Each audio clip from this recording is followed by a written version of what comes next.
Talvez você tenha feito constantemente estas perguntas. Onde posso encontrar refúgio num mundo cheio de conflitos? Ou, como e onde posso encontrar força para vencer nesse mundo que oferece tantas derrotas?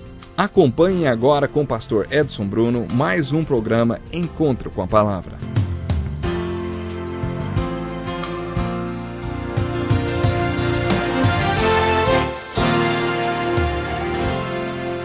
Louvarei o Senhor em todo o tempo. Os meus lábios sempre o louvarão. Minha alma se gloriará no Senhor. Ouçam os oprimidos e se alegrem. Proclamem a grandeza do Senhor comigo. Juntos exaltemos o seu nome. Busquei ao Senhor e ele me respondeu. Livrou-me de todos os meus temores. Este pobre homem clamou e o Senhor o ouviu e o libertou de todas as suas tribulações. Provem e vejam como o Senhor é bom. Como é feliz o homem que nele se refugia. Venham, meus filhos, ouçam-me, e eu lhes ensinarei o temor do Senhor. Quem de vocês quer amar a vida e deseja ver dias felizes? Os olhos do Senhor voltam-se para os justos. O rosto do Senhor volta-se contra os que praticam o mal. O Senhor está perto dos que têm o coração quebrantado e salva os de espírito abatido. Estamos começando mais um encontro com a palavra. Como é bom começar um programa de rádio com o melhor livro do mundo, hein? A Bíblia. Esses são alguns dos versículos do Salmo 34. Em nosso estudo do livro de Salmos, já vimos que há diferentes tipos de salmos no inspirado inário. Temos os salmos de pregação do homem abençoado, os salmos de oração, que são mais emocionais e retratam uma experiência particular do salmista, os salmos de adoração e os salmos proféticos. Pode ser que um salmo seja uma combinação de vários tipos de salmos. Não é sempre que podemos classificá-los como um ou outro tipo de salmo. Existem salmos que se enquadram em todas as classificações. O Salmo 34 é um exemplo, ele é um mosaico dos diferentes tipos de salmos. Esse salmo fala de alguns sentimentos muito importantes e nos mostra como lidar com diferentes tipos de problemas emocionais. A pregação é um ponto forte nesse salmo que começa com expressões de adoração. O Salmo 34 nos mostra a importância de termos a perspectiva histórica na interpretação dos salmos. No início do salmo há uma breve observação de Davi, quando ele se fingiu de louco diante de Abimeleque, que o expulsou e ele partiu. Se você estiver familiarizado com a história de Davi, sabe que no livro de 1 Samuel, capítulos 21 e 22, ele passou por um período difícil em sua vida quando tentava fugir do rei Saul. Davi percebeu que Saul tentava matá-lo e por isso teve que se tornar um fugitivo para salvar a sua vida. Ele corria o risco de ser morto e estava muito assustado. Para sobreviver, Davi considerou fazer um acordo com o rei filisteu. Na verdade, seria uma aliança que garantiria sua proteção e sobrevivência.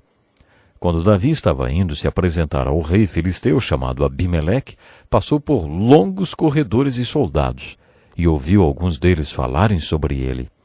Eles disseram, "Não é esse o moço para quem até se fazia músicas em Israel? Sabe aquela música, Saul matou seus milhares, mas Davi dezenas e milhares?" Eles se referiam a filisteus. Quando Davi escutou aqueles soldados, percebeu que fazer uma aliança com Abimeleque não daria certo. Quando chegou na presença do rei, aparentemente ele mudou de ideia, porque viu que a única maneira que tinha de escapar daquela situação era fingir-se de louco. Davi deve ter sido um ator, e tanto porque convenceu o rei que ele era louco mesmo. Davi ficou babando, comendo tijolo, arrastando-se no chão e fazendo todo tipo de coisas esquisitas. Finalmente o rei filisteu disse, "Será que está havendo falta de louco no reino para vocês me trazerem esse aqui?" Então eles arrastaram Davi para fora. A inscrição no início do salmo diz, Abimeleque o expulsou e ele partiu. Você pode ler toda a história em 1 Samuel 21. Esse foi um dos períodos difíceis da vida de Davi. Tenho certeza que essa audiência com Abimeleque Foi humilhante para ele. E dali, Davi foi direto para a caverna de Adulão, no deserto. De acordo com a Bíblia, enquanto ele estava escondido no deserto como um animal, todos aqueles que estavam insatisfeitos, que eram rejeitados ou estavam em débito com o reino, se juntaram a ele. Naqueles dias, se você devesse alguma coisa e enfrentasse problemas que o impedissem de pagar suas contas, poderia ir parar na prisão ou apodrecer na masmorra. Portanto, todos que estavam em débito viravam fugitivos. Eles sabiam que Davi também era um fugitivo e por isso juntaram-se a ele no deserto. Aos olhos dos homens, Davi e seus seguidores eram todos fracassados. O Salmo 34 resume a pregação de Davi que transformou aqueles fugitivos e fracassados nos homens valentes de Davi, como ficaram conhecidos depois.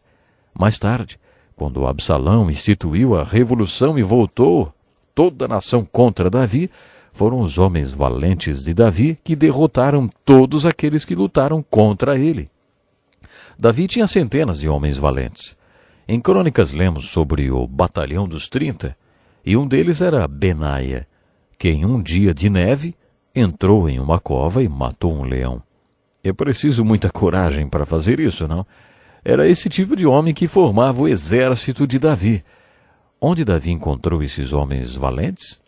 Eles sempre foram valentes desse jeito? Como se tornaram valentes? O Salmo 34 responde a essas perguntas. Todos esses homens tinham sido considerados derrotados e fracassados. De acordo com esse salmo, Davi fez uma pergunta a eles. Quem de vocês quer amar a vida e deseja ver dias felizes? Quando nascemos, Deus coloca um sentimento em nossos corações que chamamos de esperança. Esperança é a convicção de que há algo bom no mundo e que acontecerá para você. A perda dessa esperança pode ser a causa de cerca de 30 mil suicídios por ano só nos Estados Unidos. Por outro lado, cerca de 245 milhões de pessoas ainda têm esperança. Não é um milagre. Milhões de pessoas acreditam que alguma coisa boa vai acontecer. Elas têm esperança. O apóstolo Paulo conta que há 3 coisas importantes na vida: fé, esperança e amor. A esperança é importante porque leva à fé. Se você tem convicção que há algo bom nesse mundo, mas não pode provar, você tem esperança. Quando sua convicção está baseada em fatos, quando você tem razões para acreditar que alguma coisa boa vai acontecer para você, então você tem fé. A esperança é importante porque leva à fé. A fé está baseada na razão para crer. Crer que alguma coisa boa vai acontecer. Isso é fé. Paulo diz que a 3ª coisa mais importante no mundo é o amor. Seguindo a lógica de Paulo, a esperança é importante porque leva à fé. A fé é importante porque leva a Deus.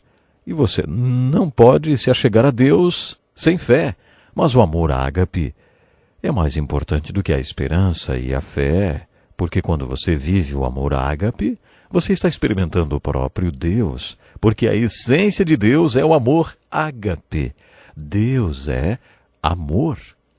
No Salmo 34, Davi desafia aqueles fugitivos fracassados com uma pergunta. Quantos de vocês querem viver, hein? E depois fez outra pergunta. Quantos anos vocês querem viver? Por que as pessoas querem viver?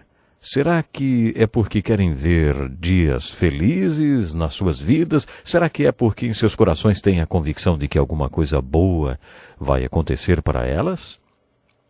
Davi continuou a falar para aqueles fracassados e fugitivos assim. Provem e vejam como o Senhor é bom. É por isso que Deus coloca esperança em nossos corações. O Senhor quer que um dia você descubra que Ele é o bem que você está esperando. Ele é o bem que você está esperando que aconteça em sua vida. Depois de ter dito isto, Davi conta sua própria história com Deus. Parafraseando resumidamente o que Davi disse, ficaria assim. Ouçam, esse pobre aqui clamou e o Senhor o ouviu. Eu estava morrendo de medo. Provavelmente ele estava falando daquela experiência com Abimeleque, o rei filisteu. O Senhor me livrou de todos os meus temores. Agora provem e vejam que o Senhor é bom. Eu descobri que o Senhor colocou essa esperança em meu coração, porque Ele queria que um dia eu tivesse a fé que me levaria para junto dEle e me mostraria que aqueles que confiam nele são verdadeiramente abençoados. Deus é o bem que todos esperam e eu gostaria de desafiar vocês a aprenderem o que eu aprendi. Provem e vejam que o Senhor é o bem que vocês estão procurando e vocês serão abençoados junto com aqueles que confiam nele.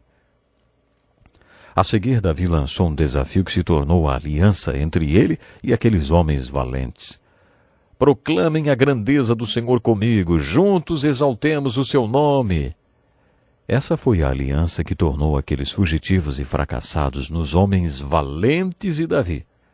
Nos livros da lei, no livro de Juízes e em todos os livros históricos, vimos que Deus tem prazer em fazer coisas extraordinárias através de pessoas comuns. Quando conhecemos os homens de Davi, eles não eram valentes. Eram pessoas comuns que tinham conhecido a Deus. Esses homens fracassados e fugitivos tornaram-se homens valentes de Deus depois da pregação de Davi. Sempre ouvimos referências a Gideão, que disse: meu clã é o menos importante de Manassés, e eu sou o menor da minha família. Sabe, Deus é especialista em chamar os Joões ninguém, vamos dizer assim. Se ele fizer que os Joões ninguém confiem nele e digam: Deus, eu não sou, mas o Senhor é. Eu não posso, mas o Senhor pode. Não é o que eu quero, mas o que o Senhor quer. Então Deus poderá usá-los. Essa foi a aliança que Davi fez com seus homens valentes. Eles eram fugitivos e fracassados quando Davi fez a aliança com eles. Eles estavam insatisfeitos, desamparados e em débito. Mas Davi passou para eles um segredo espiritual que ele próprio tinha descoberto. Depois, Davi lhes diz: proclamem a grandeza do Senhor comigo, juntos exaltemos o seu nome.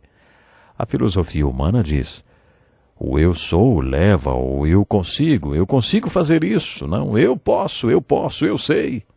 As Escrituras não dizem assim. A Bíblia diz: Deus pode fazer isso. Deus tem o poder e Deus está com você. Os grandes feitos desses homens junto com Davi exaltaram ao Senhor. Esse tinha sido o desafio de Davi. Somos ninguém, fracassados e fugitivos, mas acreditamos que veremos o bem. Esse Deus em quem cremos é o Senhor. Esse é um salmo muito importante que nos mostra como o Senhor pode realmente nos abençoar. Prove e veja como o Senhor é bom. Aguardo você para o próximo programa. Que lição importantíssima. Obrigado, pastor Edson Bruno. Prezado ouvinte, coloque em prática o que você ouviu aqui. Sem dúvida, sua vida será grandemente abençoada. Este é um estudo escrito pelo Dr. Dick Woodward, na voz do pastor Edson Bruno. Escreva-nos e solicite o material. Nosso endereço é Encontro com a Palavra, Caixa Postal 2011, CEP 89201-970, Joinville, Santa Catarina. Até o nosso próximo encontro com a Palavra.